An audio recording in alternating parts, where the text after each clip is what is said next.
तोशा खाना केस के अंदर जो खान साहब को सज़ा हुई थी, उसको जो हमने चैलेंज किया था इस्लामाबाद हाई कोर्ट में, 22 तारीख के लिए ये केस फ़िक्स हो चुका है जी। इंशाल्लाह इसके ऊपर आर्गूमेंट्स होंगे और ख़ान साहब की बेल इंशाल्लाह हो जाएगी। दूसरा आपको बताता जाऊं कि शहरियार अफरीदी साहब और शानदाना गुलजार, उन दोनों के भी इस्लामाबाद हाई कोर्ट ने अहकामात जारी कर दिए हैं कि किसी और मुकदमे में इनको ना गिरफ़्तार किया जाए, और जिस ऑर्डर के तहत इनको गिरफ़्तार किया गया था वो हुक्म कलअदम करार देते हुए उन्हें रिहाई के अहकामात दे दिए। खान साहब से मुलाकात के हवाले से थोड़ा सा बताना चाहूँगा और उनकी कंडीशंस के हवाले से।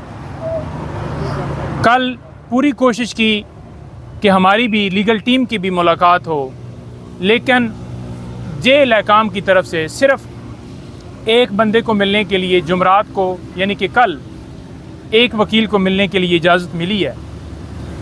कानून ये नहीं कहता कि आपने पूरे हफ्ते में एक दिन बंदे को मिलवाना है।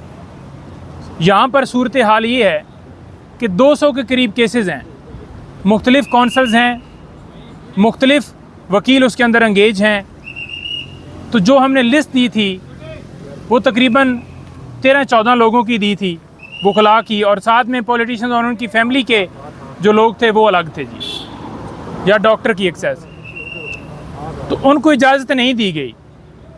क्यों नहीं दी गई, ये इसकी कोई वजह नहीं है। शायद वकला जाएंगे तो सिक्योरिटी के खदशात हो जाएंगे, शायद वकला जाएंगे तो उनको जो इंसाफ तक जो है रसाई जो है वो आसानी हो जाएगी, क्योंकि मुख्तलिफ़ केसेस हैं, उनसे इंस्ट्रक्शंस लेनी है, पावर ऑफ अटॉर्नी लेने हैं। तो न जाने क्यों इनकार किया जा रहा है कि खान साहब को किस हालत में रखा गया। खान साहब ये नहीं कह रहे कि मुझे A क्लास दी जाए या मैं रह नहीं सकता, बल्कि वो तो कह रहे हैं मुझे बेशक D क्लास दे दी जाए।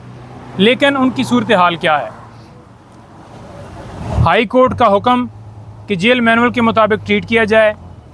हमने दरख्वास्त दी बाकायदा तौर पर एडिशनल होम सेक्रेटरी साहब को और जेल की जो सुपरिटेंडेंट साहब हैं उनको, कि उनको कानून के मुताबिक जो फैसिलिटीज़ मिलनी चाहिए वो दी जाएं, और महफूज खाना, मेयारी खाना। हम ये नहीं कह रहे कि कोई कोफ्ते दें या कोई इस तरह का ऑर्डर हमें दें, महफूज खाने की हम इस्तदा करें। महफूज खाने की भी इस्तदा हमारी मंजूर नहीं की गई। जो किताबें मंगवाई गई उन्होंने बताया है कि वो भी मुझे दी नहीं गई। हाई कोर्ट ने वाज़ेह हुक्म दिया था कि जो कुरान पाक है इंग्लिश ट्रांसलेशन में वो उनको दिया जाए, लेकिन वो भी इजाज़त नहीं दी गई।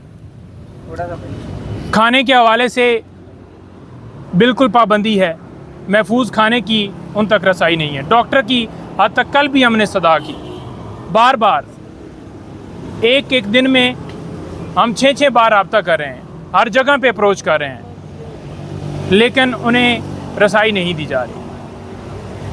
देखें, फिजिशियन उनका जो डॉक्टर है उसने चेकअप करना है उनका। उनकी बेगम की तरफ से खदशात हैं कि उनको खाना जो है वो मेयारी नहीं दिया जा रहा, उसके अंदर जहर मिला कर दी जा सकती है। लेकिन आगे से यही कहा जाता है कि जी महफूज खाना है, हम दे रहे हैं, हम अपनी कस्टडी में हर चीज़ चेक कर रहे हैं। अब भाई जिसकी कस्टडी में हैं उन्होंने हमें पकड़ा हुआ है, एक ऐसे केस के अंदर हमें सज़ा मिली है जो केस ही झूठा है। और ऐसे केसेस जो खान साहब पे पुलिस की मुद्दत में या सरकार की मुद्दत में बनाए गए हैं, तो सरकार से तो कोई एक्सपेक्टेशन नहीं की जा सकती कि वो कोई अच्छा सलूक करेंगे या उनके ऊपर हम छोड़ दें कि हमें गारंटी है जी कि बिल्कुल कोई परेशानी नहीं है। तो लिहाजा कल खाने के हवाले से और दीगर जो दरख्वास्तें थीं उनके हवाले से हमारी दरख्वास्त इस्लामाबाद हाई कोर्ट में फ़िक्स थी, जो कि अभी पता चला है कि आमर फ़ारूक साहब कल छुट्टी पर हैं और ये हफ़्ता वो छुट्टियों पर हैं। तो लिहाजा डेफिनेटली कल तो समाअत नहीं होगी। तो हमने एक और पटिशन भी फ़ाइल कर दी है जिसमें हमने लॉयर्स के हवाले से भी एक्सेस मांगी है, और हम बारहा कह रहे हैं कि उनको लॉयर्स की एक्सेस दी जाए। बारहा कह रहे हैं, जेल के आगे जाके खड़े होकर कह रहे हैं लॉयर्स की एक्सेस नहीं है। एक बंदे की कोई मंतक नहीं है कि आप एक बंदा आ जाए, कोई पाबंदी नहीं है कानून के मुताबिक। डॉक्टर बार बार उनके रब्ता कर रहे हैं, उनको एक्सेस नहीं दी जा रही। रात को भी मैंने मैसेज किया है उनको। ये समीर खोसा साहब हैं, बाकी सारे लतीफ़ खोसा साहब हैं, बाबर अवान साहब हैं, अली ज़फ़र साहब हैं, ख्वाजा हारस साहब हैं, जो मुख्तलिफ़ केसेस में नाम लेना लंबी एक लिस्ट है। लेकिन अदालत ने भी कहा था कि 5 लोग जो हैं वो इस हद तक चले जाएं, ज़्यादा ना जाएं एक मुलाकात में, लेकिन चलो 4-5 की हद तक चले जाएं। हमें इजाज़त नहीं दी जा रही। हमारी आला अदलिया से गुजारिश है कि इस मामले को देखें, नोटिस लें। चीफ साहब अगर छुट्टियों पे हैं तो इस मामले को कौन टेकअप करेगा? एक एक दिन, एक एक मिनट का खाना और एक एक लम्हा उनको बुनियादी इंसानी हकूक़ से महरूम रखना, ये बिल्कुल ज़्यादती है और उसके ऊपर फ़ौरन एक्शन होना चाहिए और जो हमारी कानून के मुताबिक इस्तदाएँ हैं वो मंजूर होनी चाहिए। बहुत शुक्रिया। देखें, अदालतों के फ़ैसलों से अदालतों की इज़्ज़त होती है। आपके सामने बाबर सत्तार साहब ने जो फ़ैसला किया वो एक तारीख़ी फ़ैसला था। दूसरी तरफ आपके सामने इस्लामाबाद हाई कोर्ट के हुक्म पे हम इमरान खान साहब को जेल में मिलने गए। किस तरह इस्लामाबाद हाई कोर्ट के फ़ैसले को हवा में उड़ाया गया, किस तरह इस्लामाबाद हाई कोर्ट के फ़ैसले को मजाक बनाया गया।